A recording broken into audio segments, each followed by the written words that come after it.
colors that you have going on in your background here. That's awesome. Thank you.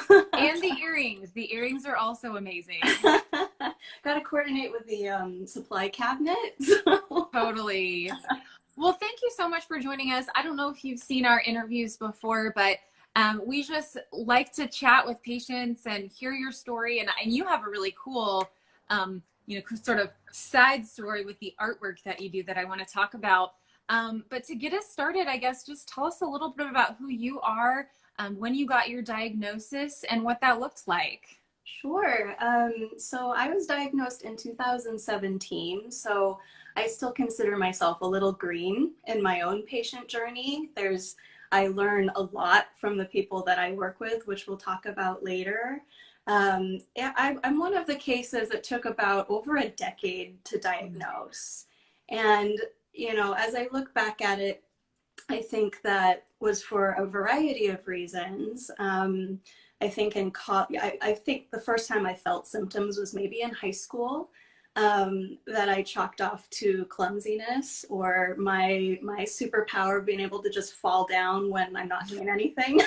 So I just kind of had ignored it. I was really dedicated to violin, and so I think a lot of the joint things that I was experiencing, I was also contributing to maybe over practice, or overextending myself with using my hands and my arms and things like that. And so it just, symptoms continued to develop, but I continued to just kind of assign them to life events. I had lived in Japan. That was a very different lifestyle and diet for me for a while. And then the return back to the States diet, and stress of starting a career. I had 2 pregnancies back to back, which were really hard on me. So as things developed over that 10-year period, I kind of was always saying like, well, maybe I don't need to rush in because I think it had something to do with this event or that event or the other. Yeah. And I think a lot of women I've heard and read experience MS symptom remission when they're in pregnancy. Mm-hmm. And so my girls are both 21 months apart. And so wow. I kind of felt like I was pregnant for a very long period of time. Yeah, because pregnancy, man, that can just cause all kinds of weird things to happen. Right. And then what can you say? Like, okay, yes, I have brain fog. Yes, I have fatigue. Yes, right. Everything does not seem to work like it used to. That just seemed like a very normal side effect of having 2 young children. And something I can still kind of wonder about with even elementary school kiddos. Yeah. But I'd say what really got me through the door in 2017 is I was reading to my girls, and it was the first time I had experienced the sensation of I'm looking at the page, I am an avid reader, but it's not coming out of my mouth correctly. And I kept noticing that in meetings, I would mispronounce things, or things would come out strangely, or things were just not translating from the page to speech. And so I was really concerned about that. And so I went in and I had an MRI. My first MRI that I had had a few years back did not show anything, which I now understand happens with a lot of people. And for me, it was doing the spinal MRI and the spinal tap as well that finally got to that diagnosis. I was actually happy when I had a diagnosis because I after 10 years, I really was starting to feel crazy. I've heard so many people say that they just felt sort of relieved to have some kind of answer. Yes. I'm like, okay, well, now I can face it, put a name on it. I'm saying this nonchalantly as if it was not a difficult thing to deal with. Right. It's not the case. But it was nice to finally have a course of action forward. So again, that was 2017, and I am still, like I mentioned, quite green in how I deal with my own symptoms and my own treatment. So had you thought that it could be MS before, or was that like a totally new thing for you? That was a totally new thing for me. I have been collecting autoimmune situations, like I'm looking for Pokemon or something, and so I'm like, of course, why not? I haven't looked at that one. Oh man. I also live with Hashimoto's. I also have Ehlers-Danlos, and have a Lyme diagnosis that I have not done anything with. So it's been a lot. It's been a lot of information in a short amount of time. And prior to an actual diagnosis, I feel like I had heard everything else under the sun. And, you know, the reaction from my family, while always supportive, was always like, what now? You know, what are we dealing with now? Or, oh, you know, of course it's something new. So again, that actual diagnosis did help in that regard too. So did you then begin trying medication and see what helped? Yep, I've tried a few. I will say I always feel hesitant about discussing medication because I know it is just so incredibly different, just as symptoms are person to person. I have not found the treatment that works for me yet because I have this grab bag of other things that I deal with, including epilepsy. And so the few things that I have tried have exacerbated other things. And so where I'm personally at is I've made huge lifestyle changes in the last few years. Some of them not my choice in the beginning. I've drastically changed my work situation.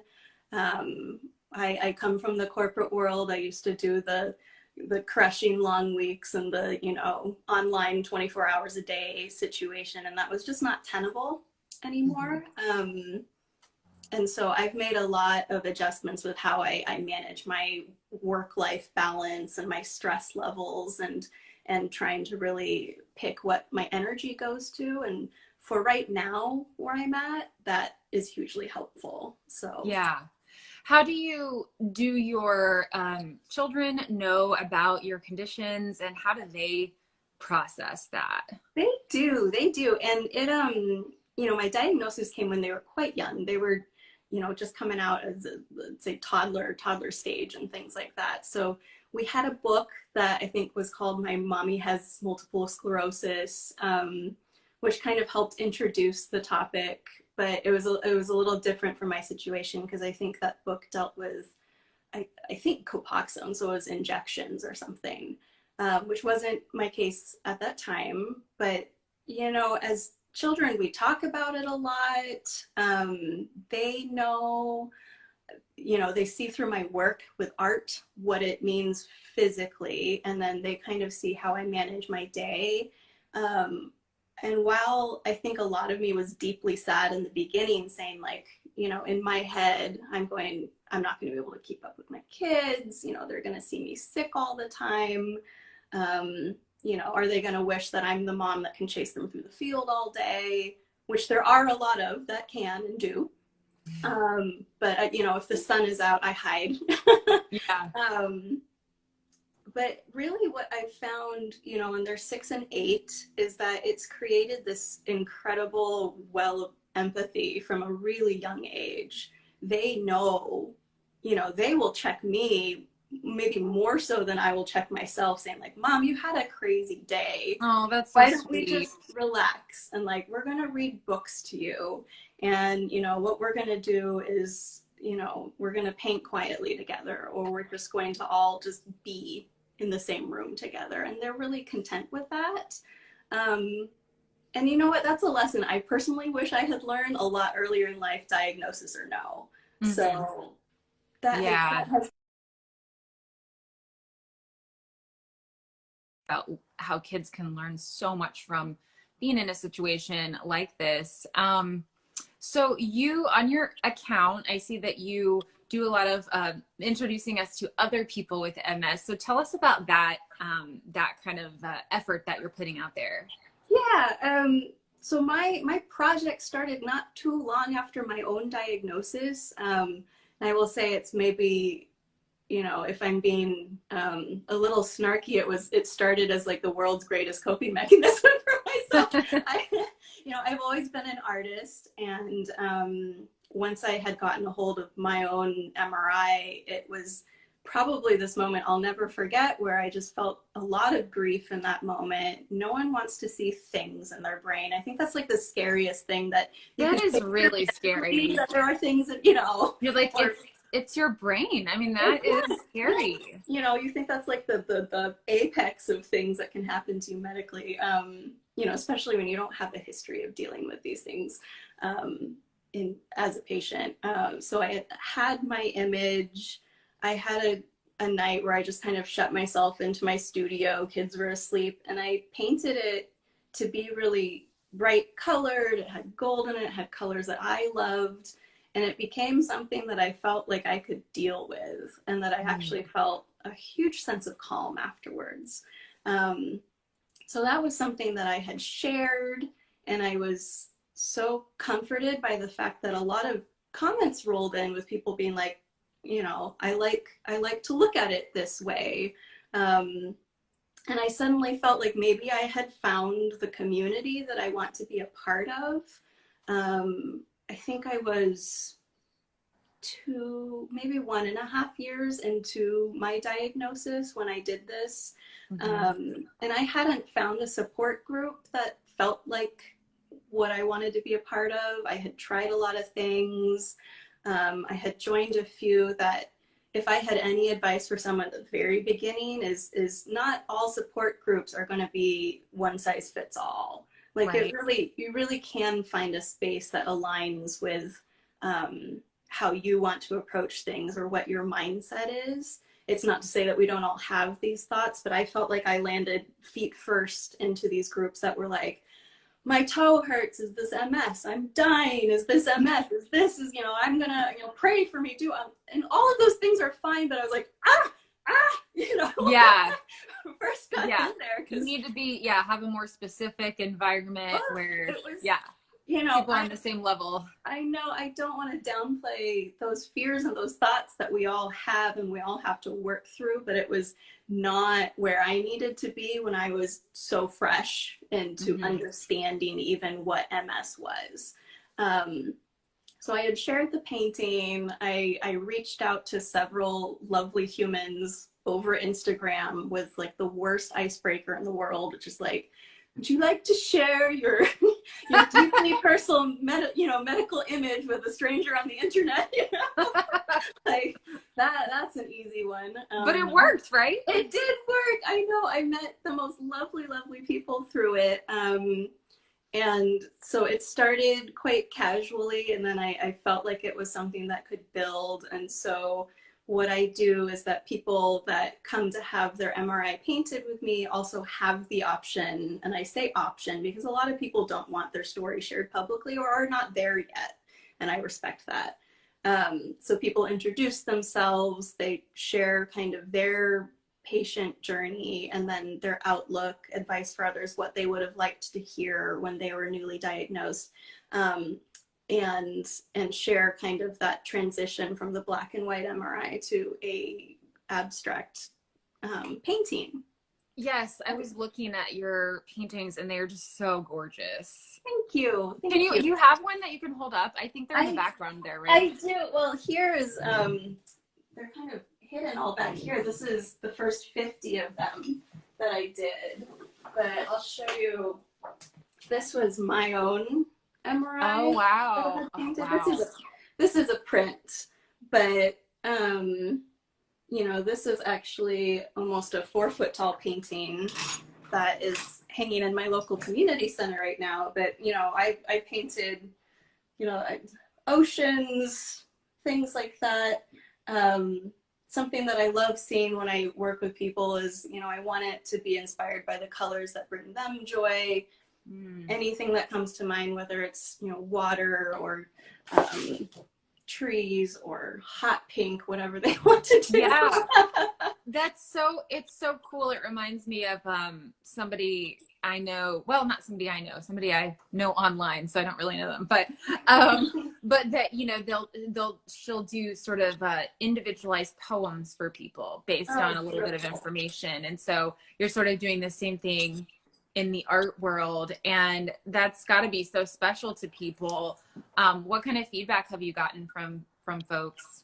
I mean, if I'm being perfectly honest, they make me cry every single time. They make me cry every single time. A lot of people are looking at their MRI for the very first time, and that can be a very sobering and scary moment. And it's such an honor to help walk them through that moment and promise that there will be something joyful on the other side.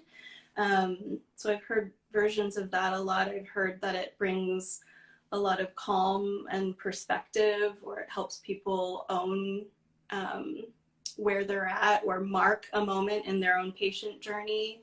But yeah, they make me cry every single time. So. Yeah.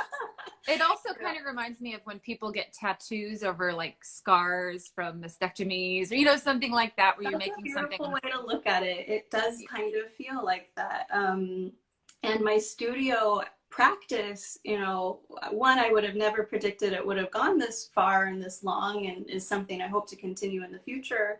But it's not, I can't structure my studio, I'd say, the same way if I were painting anything else, because I have to make space for a huge amount of emotional weight with every painting that I do, because I cannot do these if I'm stressed or overloaded or, you know, needing to do 20 other things. I can't do that. It doesn't respect the person's moment for me.